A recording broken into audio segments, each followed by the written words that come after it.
I've had my narrow understanding of what tax technology exists completely shattered from this conversation with Stevi Frooni, our guest for this episode. The conversation is centered around how tax tech benefits in-house tax functions. So, if you're an in-house tax professional, you'll get a good idea of how your team could benefit and how you could start the journey of improving your use of tax tech. And if you're an external advisor, you'll get knowledge of how you can help your clients. You're listening to episode 97 of the Tax Professionals podcast, the podcast that helps you and other tax professionals to progress, develop, and improve your tax careers. Welcome to the Tax Professionals podcast, the podcast dedicated to helping you improve your tax career. Here's your host, Jack Bonehill. Hi everyone, and welcome to this episode. Before speaking to Stevi for this episode, I'd already had two other conversations with people in the space of tax tech. So this is now the third episode of the podcast that's on the topic of tax technology, and that's for good reason. The amount of available tech in tax has increased massively recently, and the capability of it has improved drastically. After the first two conversations, I thought I had a decent understanding of what tax tech exists, what it can do, and how it can be of benefit, but I didn't know the half of it. And after this conversation with Stevi, my eyes have been opened a lot, particularly in terms of the type of technology that exists out there in the tax space.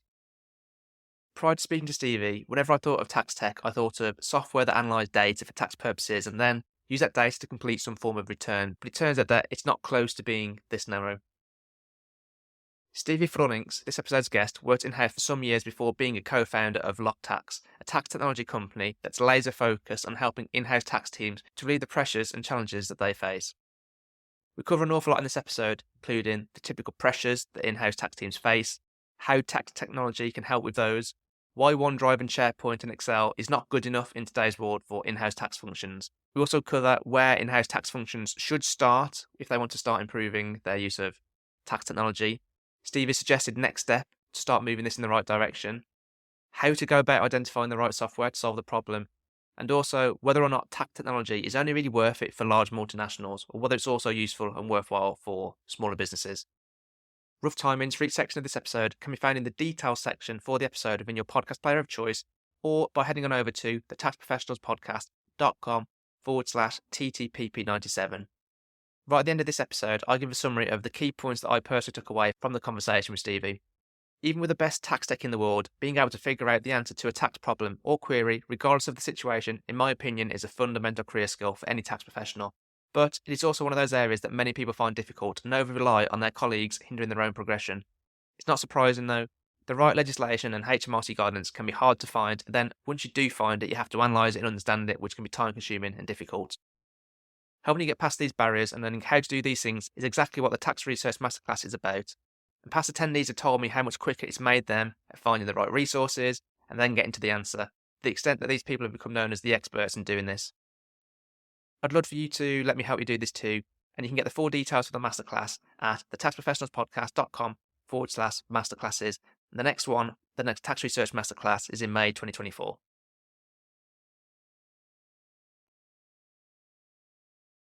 Do take a look at the details if you're interested, and if you are interested in attending, with your employer covering the costs and allowing you to attend during work time, feel free to message me and it may be that I can help you to persuade your employer to do exactly that. In any event, I do hope that I can see you or some of your colleagues there. If you're connected with me on LinkedIn, you'll have seen that I've decided to leave Danes after working there for 7 years, which was a super difficult decision for me.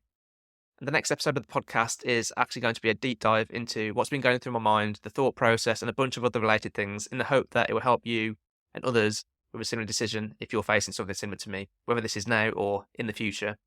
If you're not connected with me on LinkedIn, I really would appreciate it if you go on over there and connect with me. So it's just Jack Bonehill, and I should be the first one that comes up because, well, how many Jack Bonehills are there out there that work in tax? I'm probably the only one. Surely the only one of a tax podcast anyway. It's always nice to see the people behind the numbers who listen to the podcast. And also then, if the podcast has helped you in some way over the years, then you can help spread the word of the podcast and help it grow by either liking my posts, commenting on my posts, or sharing my posts on LinkedIn. And the reason I'm so keen for this year is that my main focus is on growing the podcast from about 600 listeners per episode at the start of the year, within the first 90 days of an episode going live, all the way up to 1,000, which I know is a pretty big ask, particularly because the podcast has been going for 4 years now and it's at 600. So you'd think it would be about a growth of 200 a year, so around 800 should be reasonable. number, but I'm really trying to push it more this year. So yeah, if you can add me on LinkedIn and like, comment, and or share my LinkedIn posts, that would be hugely appreciated, as it will help to get the word out there more for the podcast. But anyway, without further ado, let's now get to the episode. So if you don't mind off then, Stevie, could you just tell us a bit about you and your tax career? Yeah, sure. So let me first get started about myself. I'm married. I have 2 kids. I live in Belgium. I'm a dog owner, so I have a border collie. And if I look at what keeps me happy and busy in life outside of tax, obviously, I'm pretty down to earth when it comes to things I like. So I mostly like, outdoor things. So very big fan of outdoor activity, mountains if possible, which is obviously pretty tricky in Belgium. So that's why I spend my summers mostly in the mountains in Austria, for example. I'm a big fan of running, mountain biking, bit of skating. And the other thing next to sports is music. So I'm very much into music, where it's both on the side of collecting vinyl, which is something I really love. Like I was last week in London, and then always when I'm there, I try to go and go like find those little shops where you can find those vinyls in all sorts, typically also like second hands and very niche collections, so to say. So that's something I can really enjoy. Other than that, I also play music a bit. Like I'm a drummer. I like to call myself a wannabe jazz drummer. So that also discloses a bit the flavors I have in music, but it's way beyond jazz as well. But drumming, and then love to go to shows, festivals. Maybe the last thing there is sports music. Reading is also something I really like. Cool. I always find it interesting actually, because you're saying you pretty much quite like the outdoors, but your job is very much the opposite and has been for your entire career, I imagine, right? True, but then I can really enjoy like the outdoors to recalibrate, to re-energize, to make sure that and let's say my indoor job makes me always desire to go outdoors. So that is something which is definitely helping. But yeah, that's a very good observation. And I mean, if I could, I would be much more outdoor than I am doing right now. So spending a lot of the time, obviously, in front of the computer, as the most of us. So that is something to live with. Yeah, absolutely. So your tax career then, what does that look like so far? Yeah, started my career very traditionally in the Big Four. So in my case, that was PricewaterhouseCoopers in Belgium. Focus a lot on international tax, but also a bit of niche areas already. So started in M&A department, so worked a lot on deals and structurings, due diligence, then real estate. Even Indian desk was interesting. So traveled to India also and basically helped companies inbound, outbound between India and Europe, so to say. So that was interesting. Stayed for 4 years at PwC, and then at a certain moment decided to go in-house, which I think many of us have done or will do at a certain moment in time. And then I went to different types of in-house roles, different type of companies, organizations, where I started at a privately owned agricultural company, a very large one with 2 billion of revenues, where I was the very first and also the only tax manager in that case. So I was the only person in the tax department looking after all taxes.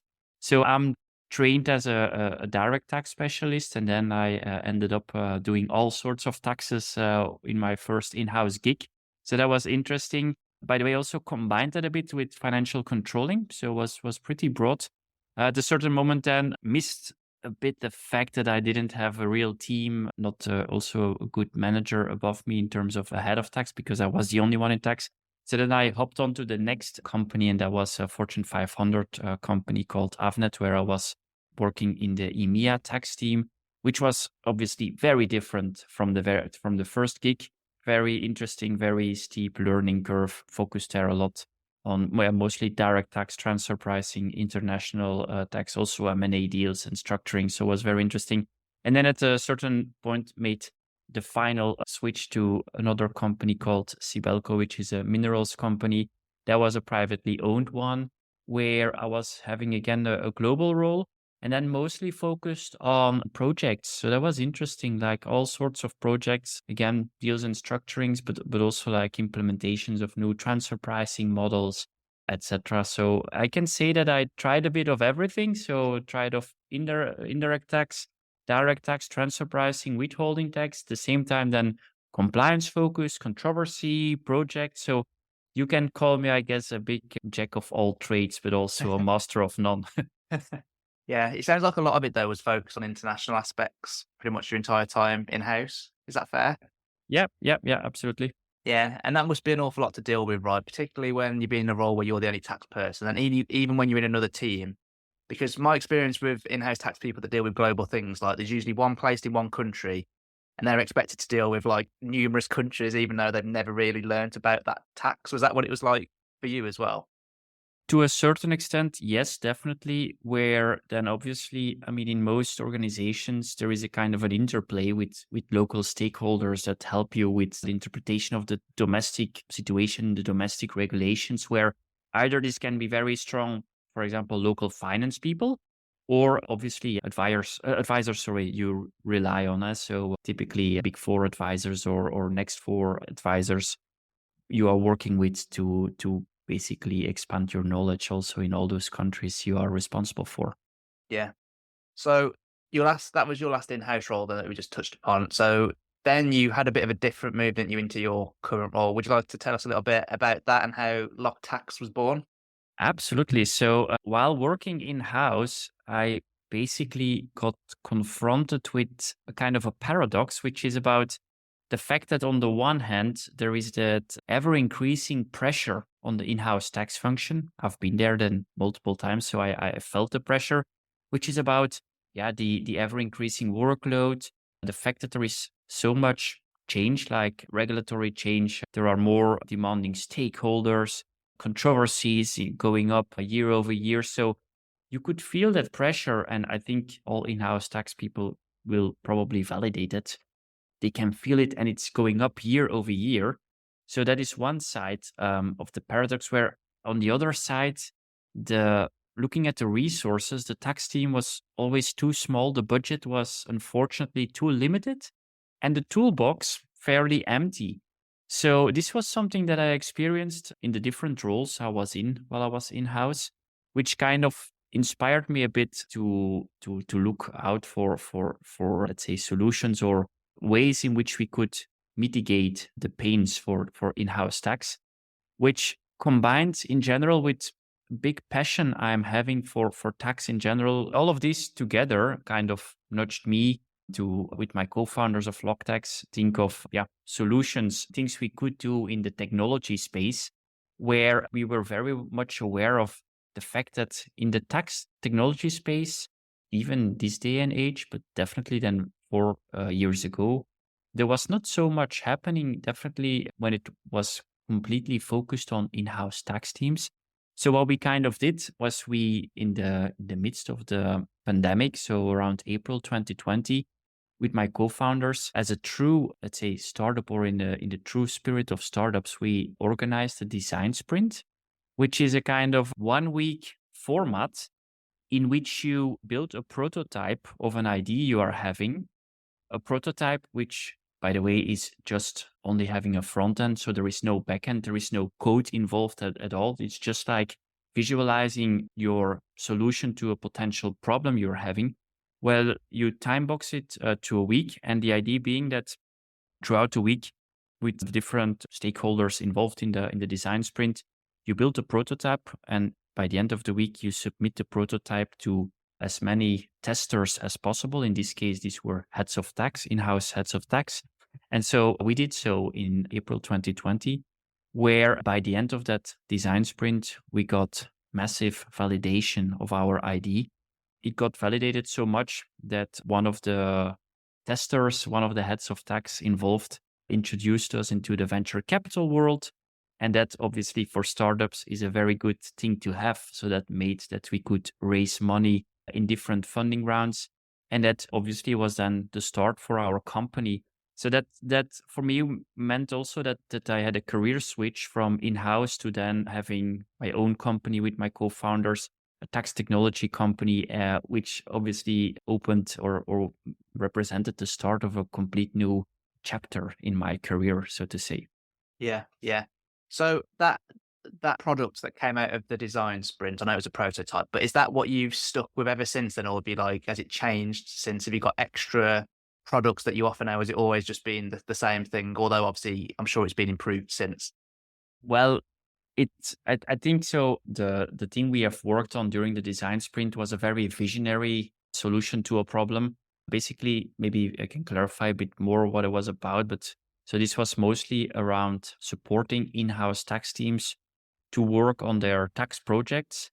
And in particular, we focused a lot on the idea of legal org charts. So these are the visual representation of all of the entities there are in a multinational and how they are related to each other from a legal perspective. So all the shareholder relations and how you could use such a legal org chart in a project context and simulate different scenarios, play with it. For example, you could simulate liquidations, mergers, acquisitions of new entities, obviously with then a focus on the tax implications around all of it.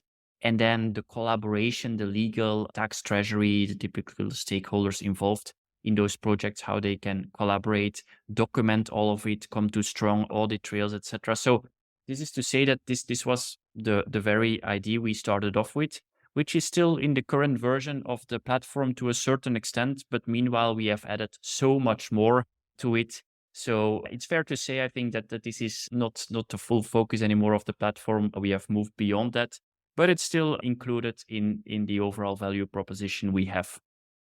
Yeah, yeah. So from the just we can come back to some of the more the tech stuff in a bit, but like so from your time working in house, I know you kind of touched upon some of the pressures and the challenges that you saw, and one of them you mentioned a few times was controversies. So what do you actually mean by that then? In terms of what? Well, yeah, controversy in the tax context, so being tax audits, litigations. In general, I think tax authorities that are more and more demanding, that are so scrutiny in general about positions you take compliance-wise, about positions you take in projects you are doing. Yep. Overall, I think the scrutiny from the tax authorities and the fact that they are becoming more and more demanding, which then by nature, I think so tax controversy in the tax domain is something which cannot be avoided. Like there will always be controversy because I think by nature there is a conflict of interest between taxpayers and tax authorities. It sounds, I think, more negative than it is. But the thing is that, yeah, in general, you file tax returns at a certain moment, they get reviewed, and then questions arise, and this then triggers tax audits. And then tax audits are typically like the interplay between the taxpayer and the tax authorities around specific questions that are being raised and then being managed and hopefully then successfully answered. But then worst case, I mean, if there are no conclusions or if there are no agreements that can be reached in the tax audit phase, then unfortunately that can also evolve into litigations. And that is what I mean indeed with controversy in the tax domain, which I guess puts a lot of pressure on in-house tax functions because nobody likes to deal with controversy. It's a very loaded thing. It's very stressful, very strict deadlines. And as said, sometimes, unfortunately, aggressive positions taken by tax inspectors. So it is a fairly unpleasant and stressful activity to deal with. Mm-hmm. So that's obviously one area then where you saw pressures with the controversies. I think you also mentioned budgeting, having so many regulations to keep up to date with. Is there anything else that you saw that was like a pressure for in-house tax teams from your time there? And I suppose even what you've seen since you started Lock Tax. Yeah, there is much more. And I think the common denominator of it all is like change. There is so much change to which in-house tax teams are exposed, which indeed can come from a regulatory perspective. And I don't need to explain the audience here. I think most of them will be aware that the tax landscape, the regulatory change there has been the last decades and even more is insane. Like we have so many regulations that have come from OECD level, EU level, all the domestic change, but then more recently, maybe also UN level introducing change. Maybe you can call it business change, but this is just multinationals adapting to their external environment. And I guess that is in itself also putting a lot of pressure on the in-house tax function. And the other component of change is just like, in general, the environment in which we live, where you can see that there is more and more focus on ESG, on responsible tax behavior, on transparency. Yet again, another layer of pressure, tension on the in-house tax function. So I would say the common denominator there is change in general. And that results in quite some challenges for the in-house tax scene, where then again, there are also other areas where if you think about it, if you look at how in-house tax is situated in a multinational, they kind of behave as the spider in the web. So they are working on a daily basis with a lot of stakeholders, like with finance, with treasury, with legal, with the business, with the external tax authorities, with statutory auditors. And so the overall management of all those work streams puts also a lot of pressure on the in-house tax function. So this is a bit linked to their current way of working. Like it's often like unstructured, it's manual, it's data going all directions and communication and information going all directions.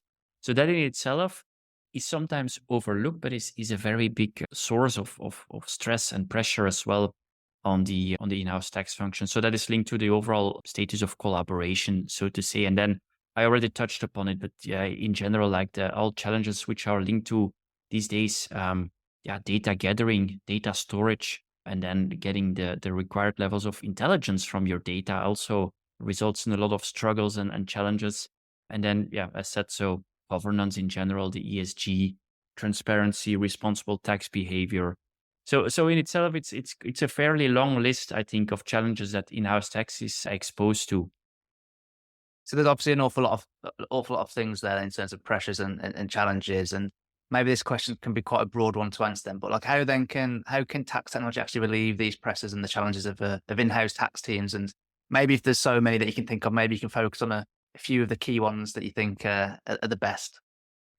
Yeah, it's a great question. So this is also to say that doing nothing, not looking at transforming your tax function, let's say postponing the future proofing thereof, that's just not an option anymore. So we very frequently hear, if we talk to tax leaders, that they are pausing their tax tech journey or the transformation of their tax function because, for example, they are in the midst of an ERP migration, something that happens all the time. Well, this is in itself a fairly big pitfall because that ecosystem around us is transforming at the speed of light. So if we look at what technology in general can do to understand what it can mean for you as the in-house tax function, the most important thing is to, first of all, take a look in the mirror and be mindful of the maturity of your own tax function. Every in-house tax team will have different maturity, and it's important to realize or to accept that you cannot move from 0 to 100 in one shot. And based on that maturity scan, so to say, I think the possibilities of technology will be different. And if we look at what technology can do in general, if we, from a conceptual perspective, approach it. So first of all, technology can be there to improve collaboration in general, which, as said, is a very important aspect of it and is often overlooked because people tend to focus on next generation technologies like AI and machine learning, or we over focus on data or on specific tax jobs. But the collaboration in itself is a very important one because, tax is still a people business. We are dealing with our stakeholders, as said, on a daily basis. So collaboration is an important one. And there it is. If you look at technology, this is about, for example, workflows and the automation of processes. So process support, the structuring thereof, making it repeatable. Then secondly, technology can be about data sourcing, capturing, storage. So this can be about repositories, system of records, manipulation of data, obviously. And then from it, unlocking business intelligence, which is then yet another set of tools that you can expect, where hopefully you can leverage the learnings from your data. Risks can be identified, opportunities can be identified. Long story short, you can make progress as a tax team to hopefully also increase the maturity of your tax function. And then you can think about technology and how it supports governance. This is about controls, audit trails, documenting of decision making, etc. And obviously, you have very specific tools for specific tax jobs, like Pillar 2 tools, transfer pricing documentation tools, which are often combining some of the above points or elements I have mentioned. Like it can be about data gathering and then supporting one or the other calculation, manipulation of the data, and then hopefully getting learnings from it, dashboarding on top of it, etc. So yeah, in general, I think technology should be there to help around being in control of your global tax operations as an in-house tax function, being able to capture and store your tax data in a structured fashion, because that is often overlooked. If you don't have it in a structured fashion, you will not be able to apply AI. You will not be able to apply machine learning on it. And that is something which is very, very important to stress here. So make sure that you have that data, that you capture it, and that you can store it in a structured fashion. And then from there, being able to leverage the data, unlock the intelligence, and have, in general, I think, the right levels of readiness for upcoming change. Because as said, if there is one certainty about the future, which is very uncertain, it is that there will be more change. This will not change. The interval in between all the events that are coming our way will only become shorter. And this will be, again, new regulatory change, but can as well be macroeconomic change, a new pandemic, a new geopolitical event.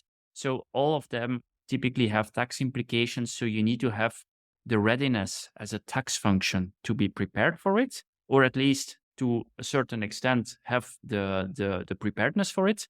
And that requires technology. That requires basically the transformation of your tax function, the future proofing, so that you can embrace the change to the highest extent, which will always not be 100%, but at least try to aim for the highest level. Just a reminder, if you want to solve any tax problem and be able to use HMRC guidance and tax legislation, then Tax Research Masterclass could be exactly what you need. Head on over to thetaxprofessionalspodcast.com/masterclasses for full details. That's thetaxprofessionalspodcast.com/masterclasses. Take a look at the details. Take a look at the details and use the free business case I've created so that your employer agrees to cover the costs and allows you to attend in work time. At least increase the chances of that happening anyway. Back to the episode. So, because obviously it sounds like there's a lot of different things that you can do here with tech then that can help. But how do they ultimately relieve the pressures? Is it that it just makes your life easier? Does it mean that you can locate things more quickly? Does it mean that you can do more things with the data that you've got? Like, is there anything else that I've potentially missed there, or is that pretty much capturing it? Yeah, I mean, so the idea is indeed that you can do more with less. For example, that you have more structured ways of working. That you have, if you look, for example, at the collaboration aspect, if we make it a bit more concrete, so that you, for example, for all your global tax obligations, that you can basically have workflows in place where you have a very smooth interplay with your tax team and the different stakeholders. So maybe your local finance people that are helping you with VAT returns, corporate tax returns, can maybe even include employment taxes, industry-specific taxes, local taxes, where you have that interplay, that collaboration, structured, automated, make it repeatable, that you can build sequences of tasks that are automatically pushed throughout your organization, that the deadline and task management is automated, but also that at all moments in time, you know where you are in the process, so that you have transparency, that you have an audit trail on what already happened, and that you have a forward-looking look on what is coming up. And then ideally that you can capture from all of the work, all of the data documents that get stored in the repository, and you can then unlock intelligence from it. So this is something where technology can really supercharge your collaboration, supercharge also your productivity, and can make sure that you can do more with less, but that you also have higher levels of control and lower levels of risks, ideally, because that is then maybe a second pillar where technology can definitely help you to reduce your overall risk level exposure, give you the insights you need to have in your data, and make sure that you have better ways to report around your risks and then manage and mitigate your risks as well. Yeah. So it also helps with risk management then at the same time as making things easier and all those other things that you've talked about. Ok- Absolutely, absolutely. And I mean there is so much more because you can even think around, yeah, and this is a hot topic that is coming up, but cooperative compliance is kicking in more and more countries. So tax control frameworks are like typically a ticket to play in cooperative compliance. And there again, these can be frameworks that if you don't have the right technology in place, it will be a very manual spreadsheet based type of working. Whereas with the right tools in place, you can automate. You can also make sure that you leverage the intel from those frameworks and that period over period, year over year, your tax maturity increases, your risk level decreases, and in general, your overall relationship with the tax authorities improves. Mhm. Just slight side note. So when I've looked at like tax tech that's out there, a lot of it seems to be centered around indirect taxes and VAT from what I can see.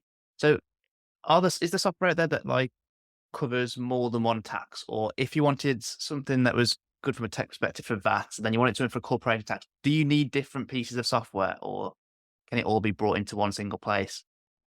Yeah, that's an interesting question because obviously we at LogTax we have a platform that deals with all types of taxes. So we typically position ourselves as a platform that can manage your global tax obligations, whether it is indirect tax, direct tax, transfer pricing, withholding tax, asset, local taxes, environmental taxes.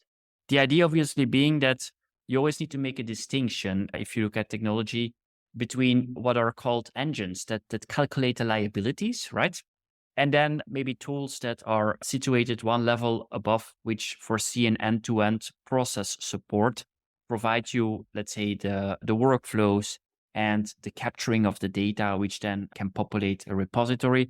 So to your question, are there tools out there which can do it all? I think so. From an engine perspective, you typically can observe that split between indirect tax, direct tax, transfer pricing. I think indirect tax most advanced where you have a lot of tools in the market which can handle different countries and which can fully automate your return, so to say. Direct tax is a very different story because it's often very domestic. Like you have in the UK tools that you can do UK tax returns, or you can have in the US tools that do US tax, but it's hard to find tools that can do at a global scale the calculation of your tax returns. But then also, if we look at specific tax jobs, for example, from a transfer pricing perspective, there are transfer pricing documentation tools or engines that can operationalize your transfer pricing. So operating transfer pricing engines, etc. Long story short, we that is one of the things we are on with LogTax as a mission, that we kind of provide one platform where you have a global control center across all your global tax obligations, that you have the control over them all, the visibility over them all, that you have your workflows running. And then it can be that you just use one or the other local engine or domestic tool for example, the calculation of your UK tax returns. But the idea then being that the full workflow management, the data capturing, the controls that you install, the leveraging of the intel from the data, that is captured by our platform. And so we try to do this at a global scale across different tax domains and make Okay. sure that you are on top of it. Okay. So essentially, we might just use Locktax since we're talking about it now then. So that basically captures and has all the information and the workflows needed to be able to say, do the report in the different countries, but then you might need to use a piece of software, say in the US or in the UK, to actually submit the return from the data that the Locktax system holds. Am I understanding it right? Is that correct? Yeah, that's correct. Or what we most typically see is that, yeah, advisors are being used for Okay. taking care of that. But it can, for example, be that you have an Avalara on the indirect tax side of things running, and that we then capture the output, and then from there make sure that we have so what our platform will do is telling you exactly what needs to be filed in every jurisdiction, when also manage the interplay between the stakeholders, the deadline management, task management, etc. But that's a good summary indeed. So like what, because obviously a lot of companies are going to just manage their documentation in, say, an online server filing system or in OneDrive or something similar, and probably use a lot of Excel sheets. Like Why are they not good enough, do you think, in today's society? Or why is proper tax tech better? Maybe is a better question. Yeah, that's a very good one, because the status quo for most companies is indeed like Excel, and then maybe some SharePoint stuff, and then a lot of emails going back and forth and back-to-back calls and whatnot. Like I said, so it might be working today, but if you look at the other side, if you look at the tax authorities, they already have a very comprehensive view on what you are doing, something of you which might be better than your own view, because they can already combine the data from your VAT returns, from your corporate tax returns, from your transfer pricing filings. And they are doing it. They are sometimes even in a cross-border context, comparing all of it, doing data mining, doing risk analysis. So long story short, I mean, if you work in a spreadsheet-based fashion, I'm still a big Excel lover. Excel comes with a lot of benefits, but definitely also with a lot of limitations. And one of them is that you are working in a very isolated fashion when it comes to isolated data sheets, spreadsheets where it's very difficult to have governance around, to have controls around. Very difficult also to make sure that you can unlock the intel and that you combine the intel from one data set with in one spreadsheet with the intel from the data in another spreadsheet.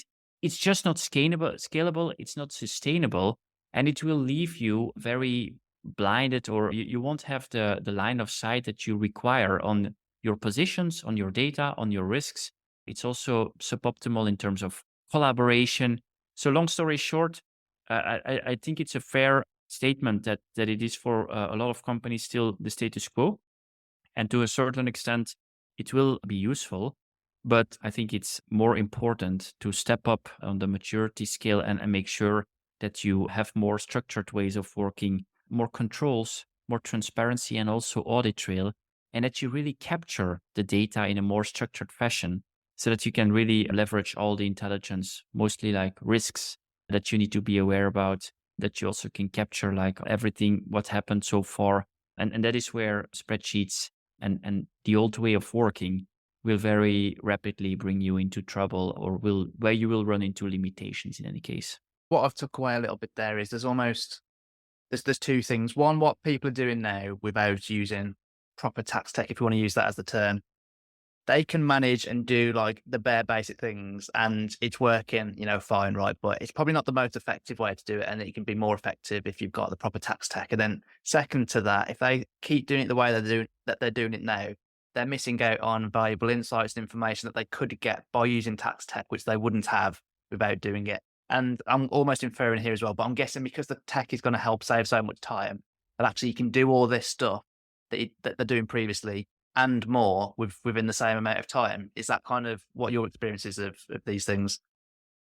Yeah, it's definitely coming close, because again, there is so much more. Like if you think about more advanced technologies, as I already dropped the buzzwords, but like AI and machine learning. I mean, these are things that now all multinationals are looking at, but if you don't have the groundwork done, you will never be able to apply them. If you keep on working with your isolated spreadsheets, with your old ways of working, you will never be able to apply those next generation technologies, where also here you can expect that your stakeholders, the tax authorities included, will start using them, because they want to step up their game. They also want to have better insights, getting more from the data they have. So there, the message is like, it's just making sure that you get started with the groundwork, which is around improving your collaboration, which is about structuring your data and capturing it in a structured fashion, which is around making sure that you have visibility, transparency, the audit trail, the controls. Because if not, you will never be able to go to the next levels of what technology can unlock. And we all know, like, we as a society, whether you want it or not, we are evolving in that direction. So that is again highlighting the importance of the momentum of getting started. There's two kind of words/phrases that you've used quite a lot throughout the chat so far, and one is around like the structuring of data, or having a better structure for that, and the second one is collaboration. And so when you're talking about the structuring of data, what is it that you actually mean by that? Is it the way that it's collected and stored, or is it something different that you're talking about? Yeah, that is a fantastic question. So the thing is, the problem for tax is that the data set they require, the data set they are working with, is coming from all corners in the organization. They require data from finance, from legal, from treasury, from the business, tax data, obviously. It's regulatory data. It's very structured data, which can maybe be coming from a consolidation tool, an ERP tool, but also very unstructured data, which is just in an inbox, in an email, in a PDF return, whatever. So the struggle there is in-house tax people, they need all of it on a daily basis because they need it for filing returns. They need it in the context of tax audits and controversy they are managing. They need it because they are working on projects. They need it because they want to identify risks and get better going forward. And so there, the idea is when it comes to structuring your data, capturing it, it's about making sure that you have it in a repository where, for example, per tax domain, all of the essentials can be captured. And think, for example, on just already having your returns in a structured fashion, your transfer pricing files in a structured fashion, but then maybe also some data points from the returns, like the taxable basis, the liabilities, the payment information, whatever.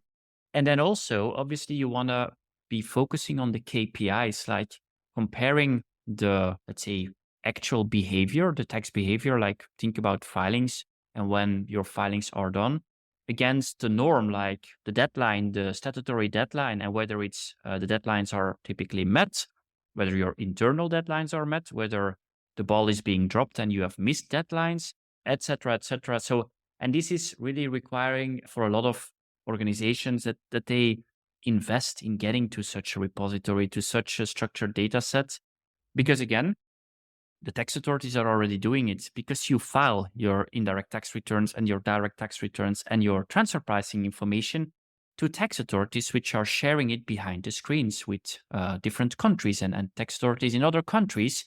And they have that data set, which typically the in-house tax teams or the multinationals don't have, because it is trapped in the return itself. And maybe indirect tax has some spreadsheets, and then the direct tax side has some spreadsheets, and the rest stays in the PDF return or whatever. And it's the idea that you bring all of it together in a structured data set, which can be a data warehouse, data lake, whatever you want to call it, but at least that you make sure that it is verticalized for tax and that you have the possibility then to leverage data, because then you can pull reports from it, you can do aggregations, you can do manipulations, you can apply dashboards on top of it. You can maybe build your Power BI on top of it and whatnot.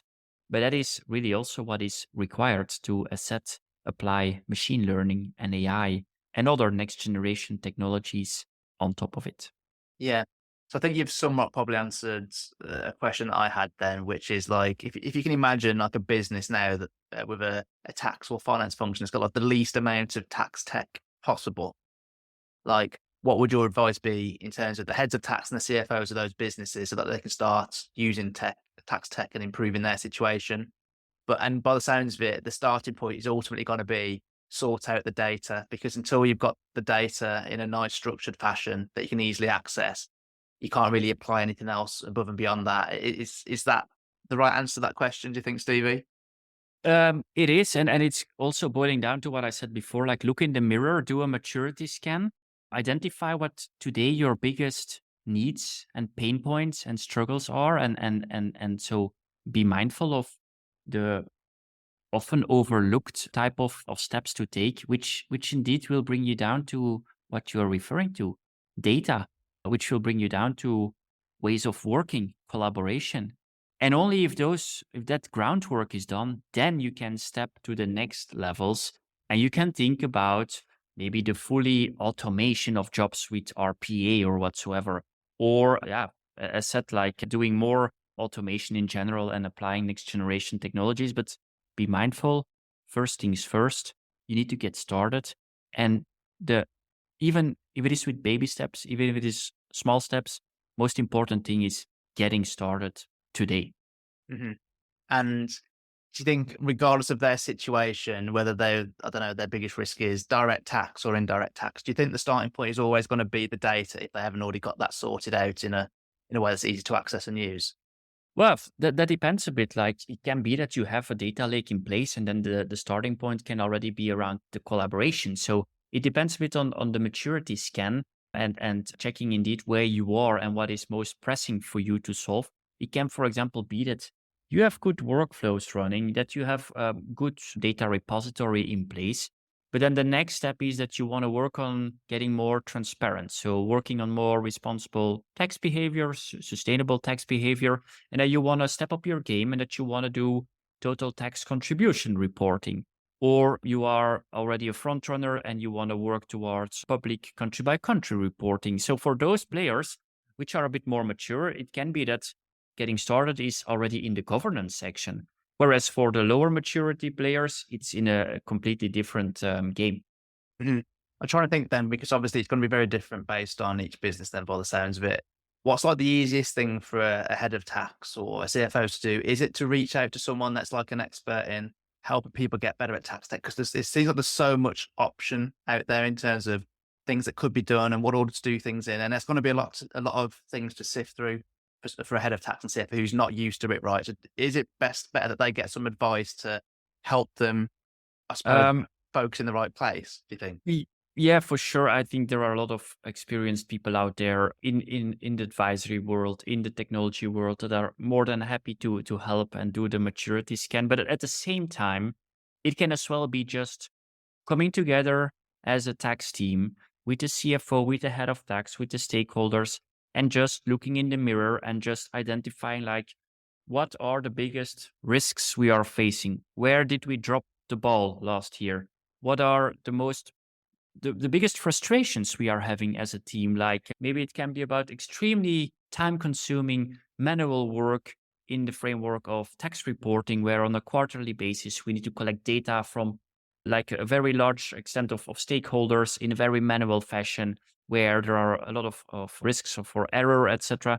So it's boiling down to maybe an exercise which you can fully do internally without external help, knowing obviously that I mean, if you involve external people, you probably hit the ground running, but you don't need to necessarily. You can do a lot of internal, and it can be like simple things, just doing such a brainstorm session around what are our biggest pains, problems, frustrations, and at the same time looking at where did we drop the ball, what didn't went well last season, where did we miss deadlines, where did we incur penalties, where haven't we been the business partner of choice because we were too late or whatever, and then go to the root cause, and that will probably bring you to the things we just discussed, which in the majority of cases is the root cause, which is around data, which is around collaboration, etc. Mhm.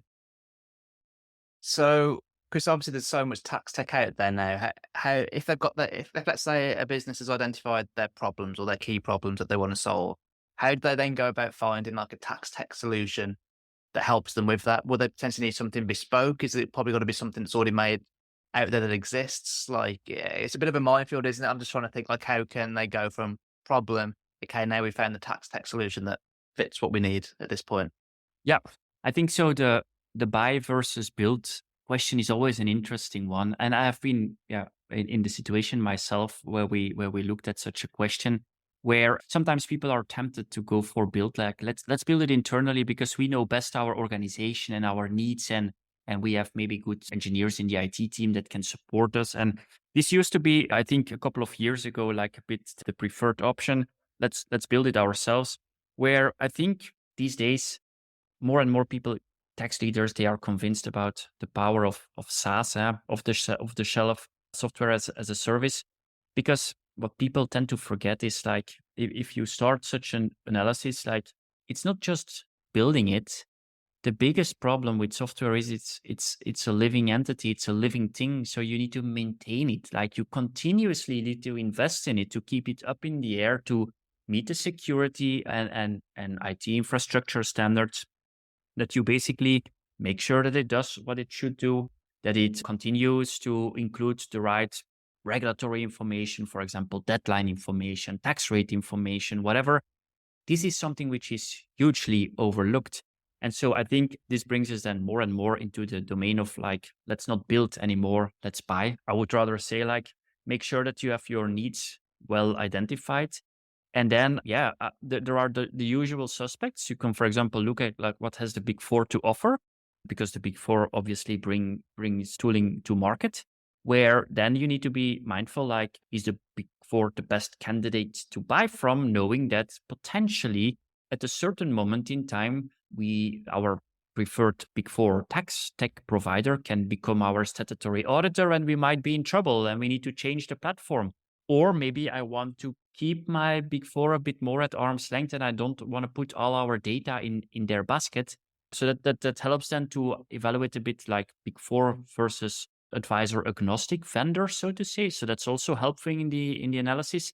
And then I would just say, like, explore the market and make sure that you, in a very rapid period of time, you understand the value prop, you get validation whether it can solve your specific problems, and start working on the business case as soon as possible. Make sure that you have the budget. Make sure that your CFO sees it as a no-brainer, that the ROI is so clear that investing in it is a no-brainer. So just because most listeners of the podcast are more so people in accounting firms rather than in-house tax teams, although there's a good chunk of people in there as well, is there any way that they can kind of get involved in tax tech to help their clients? Like, for example, is it possible to work, say, with LockTax or other tax tech providers and kind of have a bit more of a collaborative approach there to do something together? I'm just thinking particularly for smaller accounting firms like ones that I've tended to work for. We don't have like this tech available to us in our own firm, so we couldn't go out and help a client with it that way. We need like a different route in. Have you seen anything like that happen at all, Stevie? Or is there any ways that you think the people like me, I suppose, can get involved and help our clients with their in-house teams to consider and start getting better with the tech? Yeah, absolutely. I think if you look at the overall ecosystem, there is plenty of value for all of us. So for advisors, for tech vendors, for any other stakeholder, where I think so. Yeah, a couple of things. So first of all, if you look at advisors, you guys, the advisors out there, so in the audience, you guys, you're the smartest tax brains here in the room. So I think in most of the cases, building technology is not really in the DNA of advisory firms, right? What is then the value which is there for advisors to operate in this ecosystem? Well, that's super clear in my eyes. It's all around what we call customer success. So if we look at our team, so in our team, we have the best engineers, the best product people, obviously a lot of tax brains. So tax brains coming from advisory, from in-house, but we also have a customer success department, and that department is there to make our customers in the shortest amount of time wildly successful with our platform. That means that the team is there to make sure that the users are getting onboarded, the data is getting onboarded, training is being delivered, that all the goals are identified, short-term, mid-term, long-term, and that the platform nails achieving those goals. Because don't forget, we are a SaaS platform. If the customer is not happy, the customer will churn, we'll lose them. So this is in our interest that the customer continues to be happy. This is also about change management, driving adoption, continuously making sure that the customers get the most out of the platform. Well, this is exactly where advisors can step in and take over that role. They can do the rollout of technology for their clients. They can, in general, I think, assist with the transformation of the tax department, and they know best the needs of their clients. They are closest to them. So they are well positioned to take over that training, to make sure that the configuration is done, that workflows, for example, are built, that all the deadlines are correct, that the project management and then the controversy management is configured, etc. Where then, obviously, over time, they hopefully also collaborate with their clients over the platform. And typically, we see that a customer that is on LockTax is a better prepared client for the advisor because they have their data structured. They have their house in order. So the advisor can there immediately go to the, let's say, the value added part of the job, which is going into the depth, which is spotting the opportunities, seeing the risks, making sure that there is preparedness for upcoming compliance seasons and whatnot.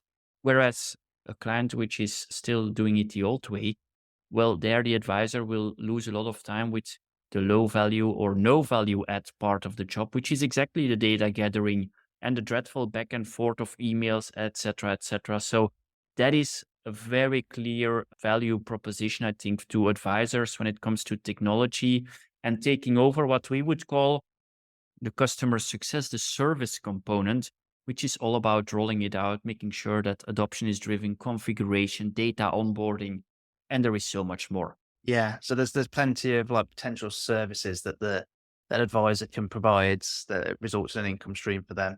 Just a side note, Stevie. Then, so obviously it sounds like your focus is very much on like very large businesses. Let's say you've got a medium-sized business that's got an in-house tax team, or maybe doesn't, maybe just has an accounting team and no specialist tax people. Is tax tech still particularly beneficial for them, or is it more the case that until they're big enough, it's probably not worth the time and investment in it? It's definitely something that they should explore because the organization most likely will grow. I think at this day and age, most companies still have growth objectives, and investing early in technology is like the best way to scale your organization, your finance and tax function, right? So this is blueprinting already for what can become then a greenfield department, a tax department, making sure that in the early days you have your data repository in place, you have your workflows running, even if there is no in-house tax yet. So we have definitely customers where there is only one person in tax and where until recently there was nobody in tax, and the CFO was carrying the responsibility over tax but didn't have transparency of view at all on what was going on because it was completely outsourced. Well, it makes a lot of sense to invest in a platform and make sure that you at least have the foundations ready for the day that you onboard your first in-house tax person and that you try to insource more. And then at least you have the history of what happened, you have the data, you have ways of working. And for the CFO, obviously a CFO is only mindful of like efficiencies, operational excellence, but also risks. So at least a CFO will know what if it goes wrong, what are my exposures, and that is very crucial to know. And that's you can only have that transparency if you have platforms in place, if you have tools in place that help you, even if there is no in-house tax function. Mm-hmm. You're where the best places for them to go to get in touch and learn more about you and Lock Tax. You can definitely go to my LinkedIn page and to our website, so locktax.com. We also have a podcast which is about tax leaders unplugged, which is really focused on in-house tax leaders and learning from the best. So that is also a good show they can subscribe for. And obviously, everybody can just reach out to me just via email or DM on LinkedIn. Thanks to Stevie for his insight into the tax tech world. I took a few key points away from speaking to Stevie. So, tax tech is much wider than I initially thought, and I didn't realise how beneficial having all relevant data for tax stored in a single place in a system that's designed specifically for tax could be. But from Stevie explaining it, it makes a lot of sense and can help in-house tax teams to get on top of their workload and work streams. Also, having all the data in a good fashion can then allow in-house tax teams to get intelligence, which can help to give direction, to focus efforts on key areas when it comes to making improvements. The idea of a dashboard with key tax information is an interesting one. There's obviously a lot more than that from what Stevie said, but those are the ones that I took away in terms of having the most interest of. The show notes for this episode can be accessed at thetaxprofessionalspodcast.com/TTPP97, and in there you'll find a link to every link mentioned throughout this episode, plus my LinkedIn profile, plus a link to my LinkedIn profile for those of you that do want to connect with me.